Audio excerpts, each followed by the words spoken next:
Welcome to Keep Hustling, where we are going past the why to get to the how.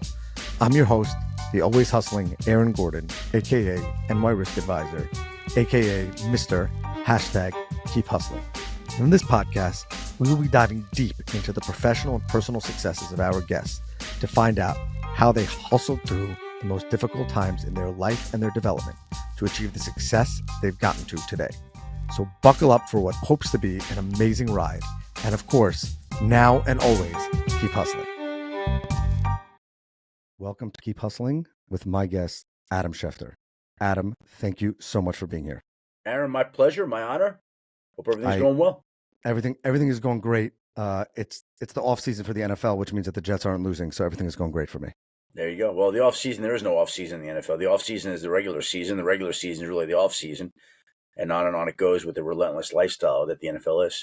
That's exactly a perfect segue into Keep Hustling. You are the ultimate hustler. Even in your bio, it says that you are the man who coined the two cell phones, cell phone on screen. You might break news right here while we're on this. So where does that drive, that relentless drive for hustle come from? It's a good question, Aaron. And I would say to you that it's just a professional pride. It's a caring. It's a competitive drive. Where does an athlete get the will to fight through would-be tacklers or to get that extra yard at the goal line? Like, everybody has something like that in a different way. Mine's not physical at all. To compel them to push forward and to continue to try to work hard and to do things that you wouldn't think are possible or that you're capable of. And again, it's just, you know what, my job matters to me more than it probably should. It's important to me. And when you're asking about that drive or competitiveness or whatever, it just comes from within, and it's hard to describe for anybody how whatever they're doing, where that spark comes from, but it's there, it's real, and it allows you to do the job that you do in any field. I assume that you meet a lot of young reporters or people that want to get to your level of success. Is it something that you can feel or see or intuit when you meet someone, if they have that spark, or don't? I think it shows up over time in a consistent effort, and you can see it in a certain way. And the way that I like to think of it is, to me, that there are people in the industry, and probably any industry, but I know this one, there are people who get it and there are people who don't get it. And they fall into two categories, really. And this is a job, and I think it's true of any job in this day and age. Like, you bring up the two phones. And I do believe, again, I was bringing them on TV before anybody was bringing them on TV. But there are a lot of people now who are on their phones, a lot of people who live their job. Like, you have to, in this or any line of work, you have to live the job. It has to be a part of what you do and who you are. You can't do the job 9 to 5, 5 days a week. You can't kind of do it. You have to be in it. There's no halfway to it.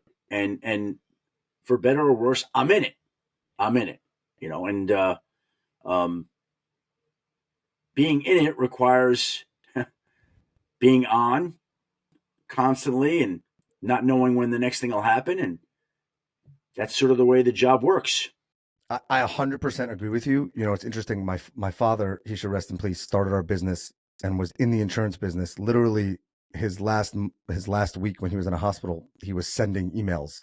And some people think that's crazy, but in the end of the day, if you live it and you breathe and you believe in it, then you may not be a neurosurgeon or an orthopedic or a heart surgeon, but yet you believe that you provide value. I just think that so many people don't get that, and It's hard to instill it in people. Yeah. Again, if your job matters to you, you live it. It just becomes a part of who you are. And, I've talked to a lot of people, like, again, this job never ends. There are calls that come in on a Saturday afternoon or a Sunday night or whenever it would be. But you know what? There are plenty of people in plenty of lines of work that are getting calls also with work issues on Saturday afternoon or Sunday night as well. I'm not the only one, but it just so happens that my job plays out publicly on social media or on ESPN or whatever it may be. So people see it. They don't see people getting calls in their house on a Saturday afternoon or a Sunday night or a holiday or whatever it may be. But it's more visible with what I do and what others do. And so because of that, people notice it a little bit more. But there are a lot of people who do that. A lot of people who sacrifice a lot to put in the time that they do to try to do the job that they do. And speaking of people that sacrifice to be associated with crazy hustlers, like you, who I aspire to be, I didn't mean you're crazy. I just meant the hustle is inspirational. I don't usually ask this, but I have to ask you because I know that you are incredibly devoted to your wife and to your family.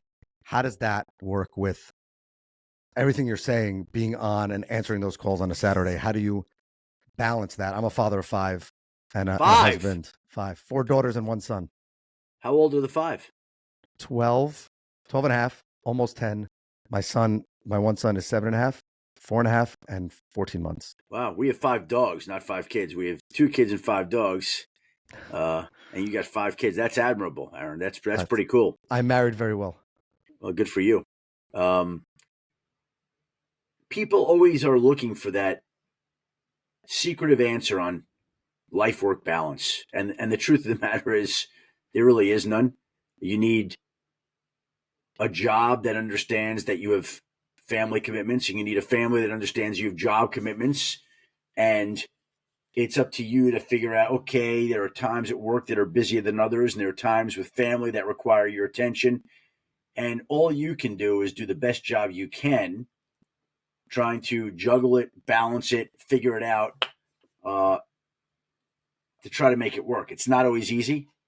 It's not a simple thing to get done. I think you never fully master it. It's impossible to fully master. But there are times you feel better about it. Like, as an example, my daughter wanted to go to this concert that's coming up soon. I got tickets for it for her and her cousins. So we're talking about, it's in New York City. It's a whole ordeal. So only my wife or I could go, and she wasn't really that thrilled about going into the city late night, dogs at home. We got sick dogs, the whole thing. I'm like, I'll go. And so on an upcoming Saturday, I'll spend the day in the city with my daughter at this concert that night. That's the way it'll be, right? Like, what am I going to do? And by the way, I look forward to it because it'll be a magical memory. But I would not have been able to do that concert, let's just say, a few weeks back during free agency. That would be very hard for me to do, to take a full day. So in a way, I want to try to make the moments that I have with her special and stand out when I can, because I'm not always available. But when I am, you try to make it count and you try to make the most of it, if that makes any sense. And I love the fact that you will be at a concert. The guy who hangs out with NFL players all the time and talks to them is going to be at a concert with his daughter and her cousin. I love that. Well, there are a lot of people there. I mean, again, it's people like to go to concerts. I'm going to go to the concert, and that'll be the way it is. That's awesome. We like to ask our guests about the most difficult moment in their career and how they hustled through that or pushed through that. I imagine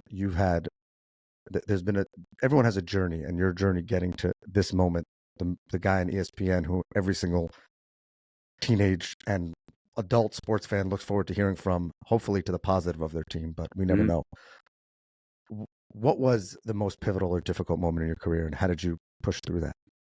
Well, I mean, I think there are many moments along the course of anybody's career that become pivotal. And I just think back to the journey and the fight to try to get my first job as a sports reporter, newspaper sports reporter, which took 2 years. And that was incredibly difficult until the Rocky Mountain News in September of 1990 hired me, and I moved out to Colorado when I was 23 years old, not knowing anybody or anything, and just moved out there by myself. Like that was pivotal.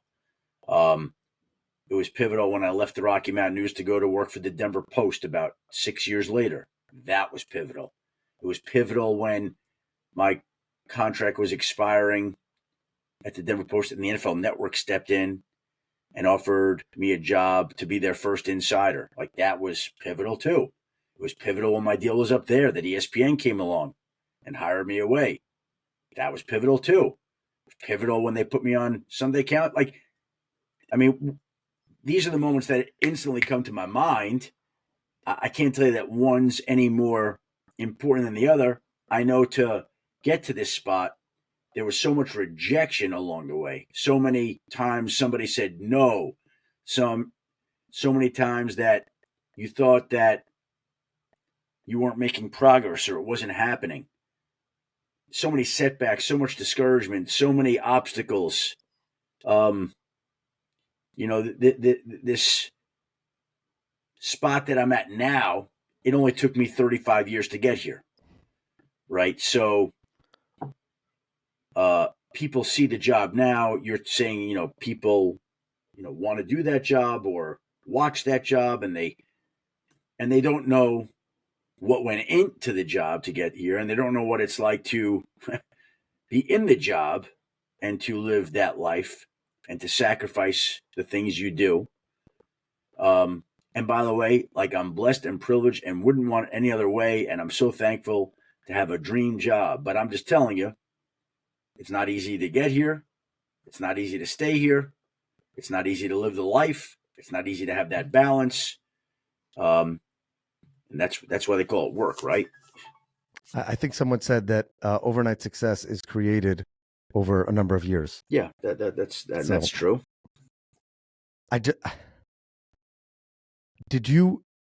What was it like when the NFL called, and then ESPN? I assume the NFL was the original goal, and then ESPN kind of, when you become a football sports reporter, I assume that the NFL is the ultimate. Well, actually, when they called in 2004, when they were starting NFL Network, that was not a slam dunk decision at all, because I had spent my college career studying newspaper writers, magazine writers, writing in general, and reporting, and I loved that. That was my first love. And newspaper people back in the day looked down on TV people. It's just the way that it was. And so here you had a chance to go into TV, which was, I think, back then in the early 2000s, frowned upon a little bit, plus to do it for a league-owned network, which was something that nobody aspired really to do. I didn't aspire to go work for a league-owned network. That was not something I wanted to do. And, there were people, as I was truly vacillating over the decision, who were people whose opinion I respected and trusted. They're like, yeah, don't give up everything that you work for in newspapers to go to work at some startup league-owned network. That's a bad move. Like, I could think of people who said that to me, direct voices, and they were very adamant about that. And again, it just goes to show you that there are various points in your life that you have to go with your gut and do what you feel is best, and keep your fingers crossed and just hope it works out the way that it does. And that one did, but it was not as easy as you think it is, or it was not something that I set out to do or wanted to do. It happened the way it did. It's incredible how things evolve. Like, I guess Yeah. it's in my generation, not that you're a different generation, but in my generation, it's the way that people shunned the original Twitter insiders. And I was like, everything gets broken in a tweet. So, I mean, well, it wasn't always your that Twitter's way either. on fire. Well, yeah, I'll tell you something that's amazing, and it's hard to imagine this, but it's true. I got hired at ESPN in April of 2009, and I did not yet have a Twitter account. They hired me. I never had a Twitter. I had zero social media followers when ESPN hired me. Zero, Aaron. I should have bought that handle. Man, should have gotten that handle. But I assume then they hired you for that current hustle. But I think that a part of people's hustle is what's current, but also not. The people that got stuck with the newspaper are probably in a worse position than you right now. Who listened to the people who said that television and TV networks and legal. I don't know how many people had the option to leave newspapers to go to work for TV. Like, when I was in Denver, I moved to Denver. I didn't know anybody. So literally, and it's funny how it works out. On the weekends, I would volunteer to do a TV segment for the local NBC affiliate. And I thought I would do it. Number one, like, how cool would it be? You're a young single guy to be on TV. And I thought that would be attractive to women.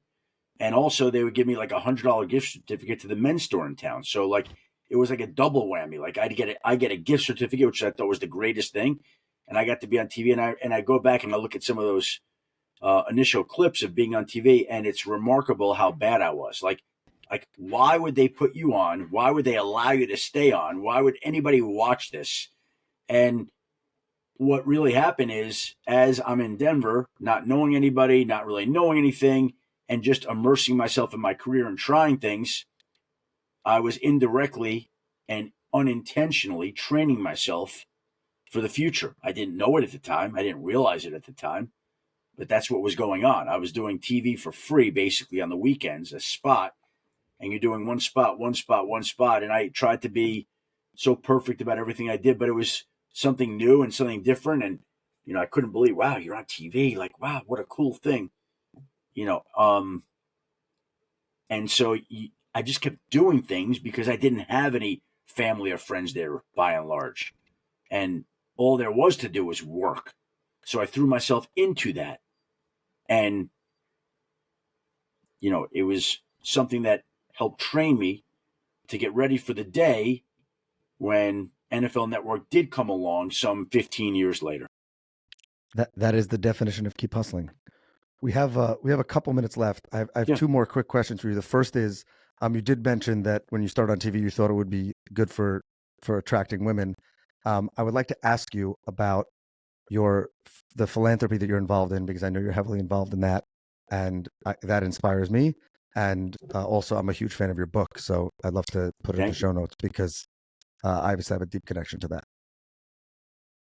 So what drives what drives you on the philanthropic end, and how do you make the hustle give back? You know what? There are people that say, and I agree with this, and they're right. The more you give, the better it makes you feel. And at some point over time, the things that make you happy are giving back to others and seeing them succeed, and giving to charitable endeavors and giving your time to those sorts of things. It's a reminder of where you've come from. It's a reminder of how fortunate you are. It's a reminder that you can use your job to help try to improve the lives of others. And honestly, there's just a sense of a certain obligation to get things like that done. So that's where it comes from, I guess. We ask our guests to leave us with their favorite inspirational or motivational quote. What is yours? Well, I used to love motivational quotes as a teenager and in college, and I still have some, written down on my computer now. I used to save files of them, and we could go through and there'd be a list of them. But I go back to one that I always think of, and it's something that I keep in my mind, and it's something that I wish I did a better job of practicing. But back when we were in college and I was fretting about trying to land a newspaper job for the first time, there was a poem that my college roommates and I used to read called The Station. Have you ever heard of The Station, Aaron? I have not, but I'm going to look it up. Yeah, I carried it in my wallet, I believe. I might have a copy of it right here. Let's see if I still have it. Hold on one second. I might have gotten rid of it and saved it, but if you look at The Station, the gist of it is that there's no one station that we arrive at once and for all.